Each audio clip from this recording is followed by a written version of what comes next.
What's up, grappling fans? My name's John Evans, and thank you for joining me again today for another Brazilian Jiu-Jitsu tournament match. Today's match is a little bit of a treat. We've got Fernando Terere. Of course, if you haven't heard of him, he's been out of the limelight for a couple of years, so no worries there. He had a bit of a rocky road, and I'm not talking about the ice cream. For over the last couple of years, he had a bunch of personal problems, which you can read about. I suggest you read about if you don't know anything about this guy. And I have a link to it in the BJJ Heroes link below. And a pretty interesting story, but he's also a phenomenal grappler, multiple-time world champion, considered by a lot of top grapplers to be one of the best ever. And of course, he's also a phenomenal coach. He's produced people like Andre Galvão. He's produced my coach, Cabrinha, and also Lucas Lepri, and the list goes on and on. So quite something to watch compete. So we'll go ahead and get to his match right now. And here he is in the white gi on the right. And it looks like they are getting ready to go. Terere's getting all ready. Yep, and they slap hands. And it looks like they're going to be looking for grips here. Terere nice and low. I like how low his level is here, matching his opponent's level head to head so no one gets shot in on. And Terere's got, it looks like collar sleeve control right here. He's trying to open up this collar. I'm not sure if he's going for, maybe he was setting up a single leg. I'm not really sure there, but we will see. They go out of bounds and they restart it again.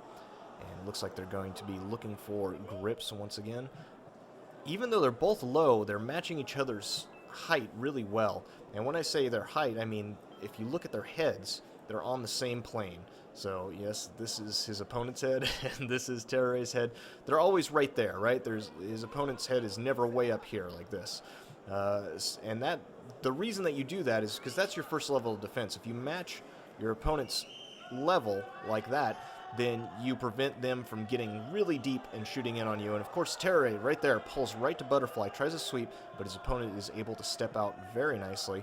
And Terere is back up on the feet, and he's looking for grips. He's got double sleeve grips, which is weird. Here he looks like he's going for a European grip, and then he drops right down and goes for a single leg.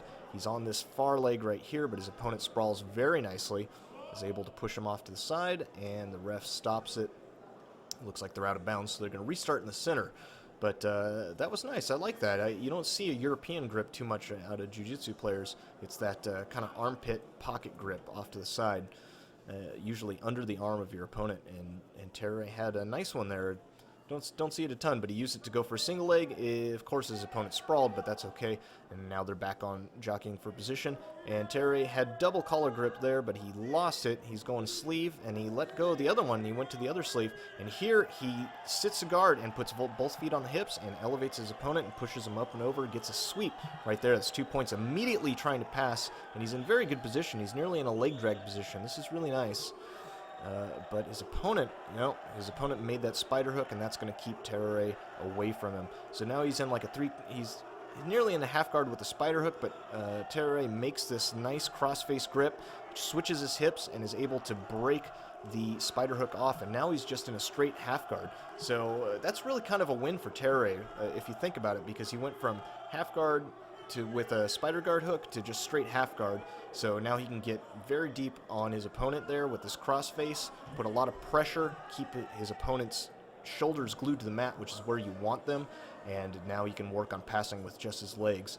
And here he's holding on to this pant leg, and he's trying to free his knee here, but his opponent looks like he's trying to go to deep half guard, which can give you some trouble, and that I believe that's why Terere is not being so aggressive with getting the knee through. Sometimes he's recrossing his feet, and the recrossing of the feet is to prevent the deep half from happening.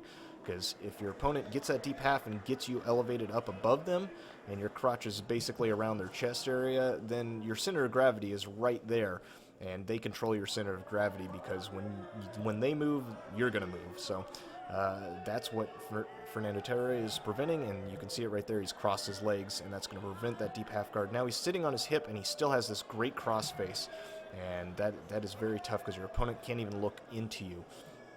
So it looks like his opponent is taking out this lapel right here. He's probably going to try to feed it around and to the inside in between Terere's legs, but Terere has already got this knee free, and this is good. And here he's got this underhook on this far side, and now he puts the foot up over, and now he's just a moments away from passing this guard. He's either going to go to full mount, or he's going to come off and knee slide to the near side there and get in half guard, or I'm sorry, into side control.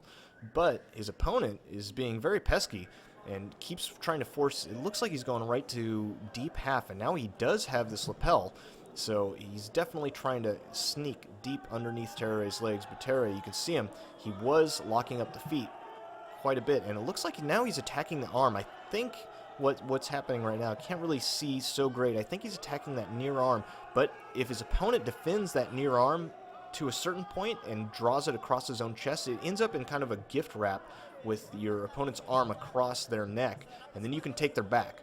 So I'm not sure what's going on here, but it looks like he is going on that. You can also armbar from there, although it is tough when your leg's stuck in the half guard position still. But we will see what's going on.